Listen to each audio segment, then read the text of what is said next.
Olá, graça e paz vos sejam multiplicados pelo conhecimento de Deus e pelo conhecimento de nosso Senhor Jesus Cristo.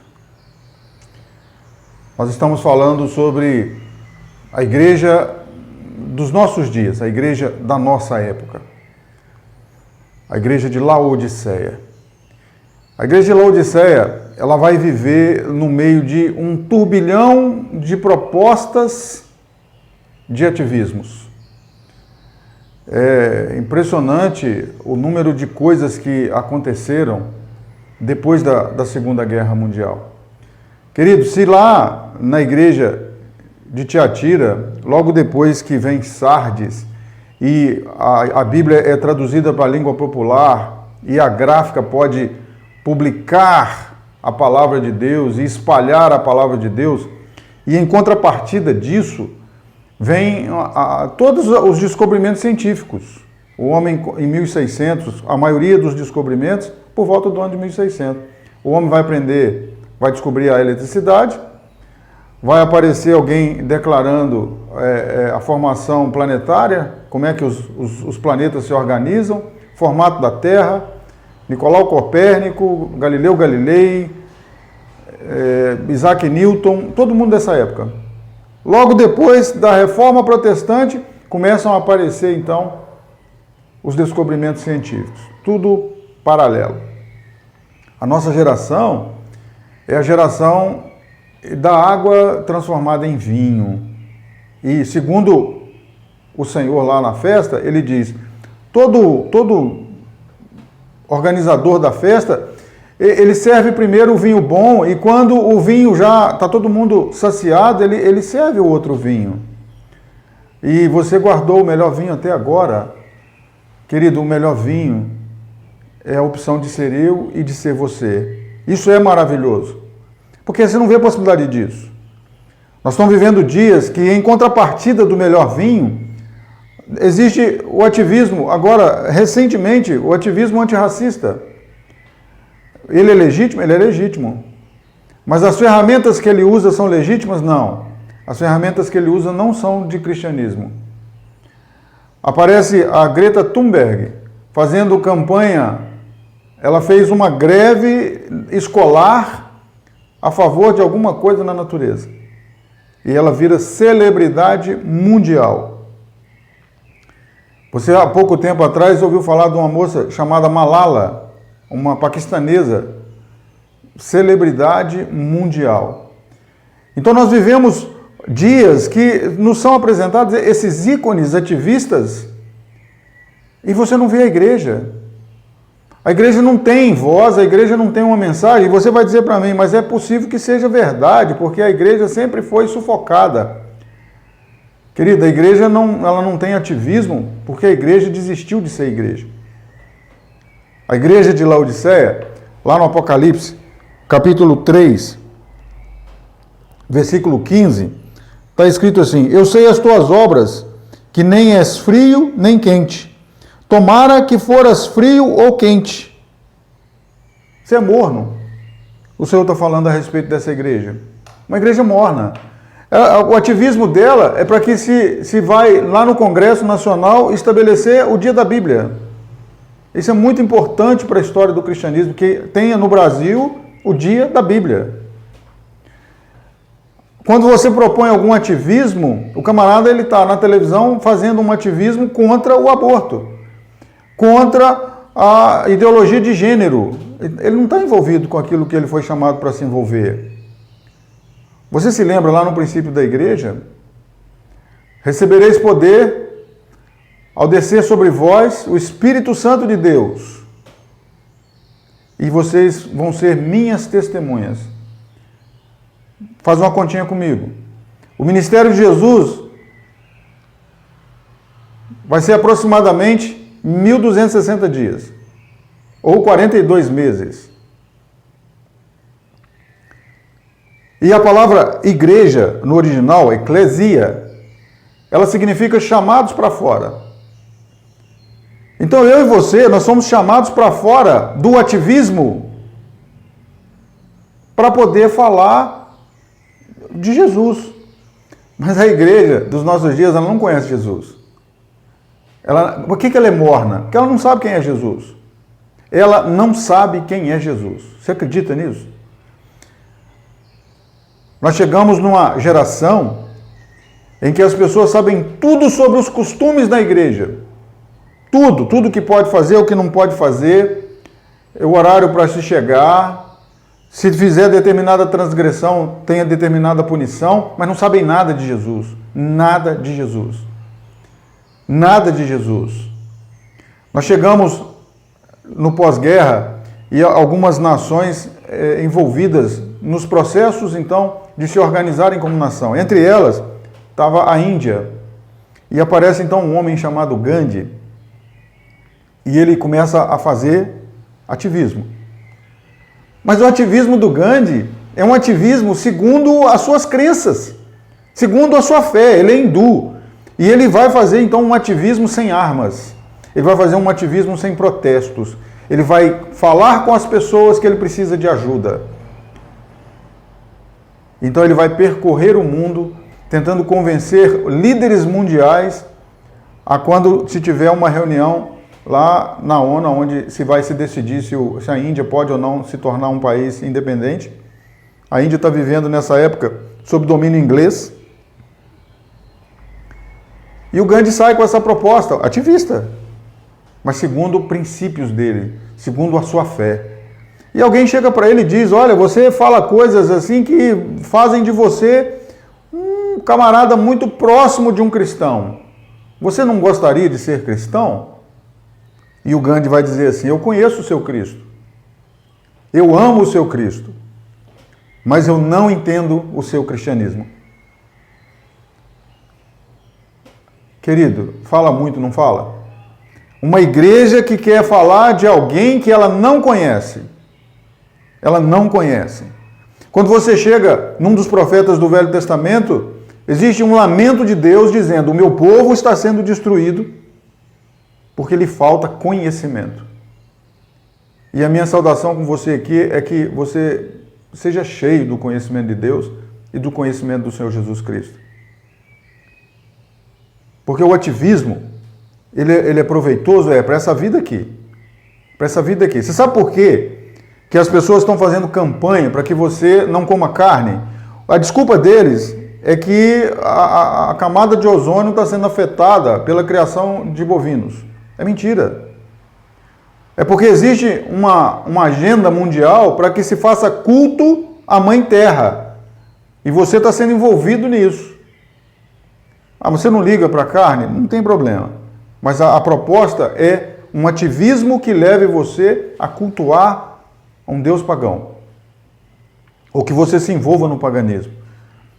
As pessoas se tornaram vegetarianas. Não foi suficiente.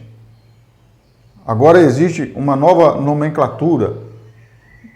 Agora não se come nada de origem animal. Antes não se comia carne, mas podia beber leite e comer ovos. Agora nem leite nem ovos. São veganos. Nossa, que proposta interessante existencial. É uma coisa assim linda. Não, isso é culto pagão. É paganismo isso. As pessoas comem carne a vida toda. E quem tem de viver 70 anos, vive 70. E tem gente que já passou de 100, comendo carne de porco, tocinho. Normal. Mas a proposta da nossa geração é de ativismo. Um ativismo diante de uma igreja morna.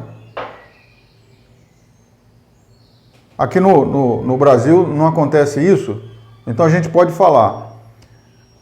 Um culto protestante, e lá algumas pessoas elas têm um fenômeno, acontece um fenômeno com elas e elas rodam dentro da igreja. Elas saem rodando dentro da igreja. E se a pessoa ela derruba objetos, então o que está nela não é de Deus. Mas se ela consegue rodar por entre as pessoas e os objetos e não derrubar nada, é o Espírito Santo que está nela. Brincadeira, né? Ainda bem que isso não acontece no Brasil, ainda bem. Não conhecem o seu Senhor. O povo está sendo destruído porque lhe falta conhecimento. Conhecimento. Talvez você que esteja me ouvindo você não tem assim tanta intimidade com igrejas protestantes, igrejas evangélicas, e você talvez não compreenda o que eu estou falando. Eu vou te dar uma outra forma de ativismo. O apóstolo Paulo, o escritor da maior parte do Novo Testamento da Bíblia, ele diz assim para nós, olha, se alguém lhe apresentar um outro evangelho, não aceita não. Não aceita.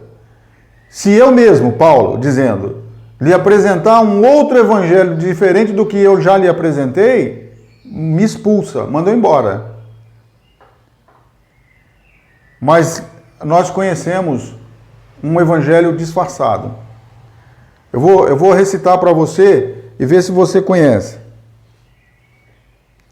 Imagine que não haja paraíso. É fácil se você tentar. Nenhum inferno sobre nós, acima de nós apenas o céu. Imagine todas as pessoas vivendo o presente. Imagine que não há países, não é difícil. Nada por que matar ou morrer e nenhuma religião também. Imagine todas as pessoas vivendo a vida em paz. Você já ouviu isso? Talvez não em português, mas você já ouviu. É uma das músicas mais tocadas no mundo. Tocadas por John Lennon e regravadas aos milhares por grandes cantores da humanidade. Chama Imagine. Ele é só um pacifista, esse homem? Não. Esse homem é um homem que um dia chegou a dizer que ele era mais popular do que Jesus Cristo. E sendo mais popular do que Jesus Cristo, ele está propondo a você um novo evangelho. Imagine todas as pessoas vivendo em paz. É só na imaginação mesmo. Porque essa é uma proposta do anticristo. O governador do mundo que está prestes, que está próximo de ser colocado no poder. E quem que é o evangelista do anticristo? John Lennon. Disfarçadamente, tranquilamente, uma música de uma melodia maravilhosa, uma música cantada por quem sabe o que ela está dizendo e por quem não sabe o que ela está dizendo. Isso não tem problema. Por quê? Porque a igreja é morna. O ativismo da igreja é se envolver em picuinhazinha, em coisinha de uma igreja com a outra, uma forma com a outra. Ser-me-eis testemunhas. Você só pode testemunhar de algo que você viu. Você viu Jesus Cristo? Você conhece Jesus Cristo? Você se envolve com Jesus Cristo? Porque se você não se envolve com Jesus, não tem jeito de você testemunhar. Você pode ter igreja, você pode ter um inário, você pode cantar, você pode ler Bíblia. Sem Jesus, não vai entender nada. Ler Bíblia e não ver Jesus, não entendeu. Existe uma profecia na Bíblia que diz que no milênio, quando Jesus estiver reinando em Jerusalém por 1000 anos, pessoas do mundo todo irão a Jerusalém aprender a Torá. A Torá são os 5 primeiros livros do Velho Testamento. E muitas pessoas dizem isso. Hoje, pessoas judaizantes, são chamados de judaizantes, eles estão dizendo que não tem como você conhecer Jesus e não obedecer a Torá, porque... Sabe o que eles vão conhecer em Jerusalém? Eles vão conhecer Jesus. Vão conhecer Jesus. Porque lá na Torá está escrito do Cordeiro. O Cordeiro é Jesus. É ele ali, ó. Nós vamos ler no livro. Não precisa. Jesus está ali, é só olhar para ele. Aprenda com ele, vendo ele, admirando ele, se apaixonando por ele. Mas no Velho Testamento tem lá um santuário que Deus mandou fazer, o tabernáculo. O tabernáculo, ele é um lugar de adoração, habitação, morada de Deus provisória, enquanto o povo peregrinava pelo deserto. O tabernáculo é Jesus. O tabernáculo é Jesus. O Estevão, o homem de Esmirna, ele vai dizer assim, eu não entendo a idolatria que vocês têm com o templo que Salomão construiu. Vocês sabem que Deus não habita em templos feitos por mãos de homens? De onde vem de vocês essa adoração ao templo? Porque o templo é Jesus. E lá no santuário, então, tinha lá uma bacia, uma pia de cobre com água, onde os sacerdotes faziam a purificação deles para trabalhar no santuário. A bacia de cobre é Jesus. Não existe purificação sem Jesus. Mas lá também tinha um altar. O altar onde o sacerdote fazia ali o sacrifício que fazia como que Deus se agradasse e pudesse perdoar as pessoas. O altar é Jesus. O altar é Jesus.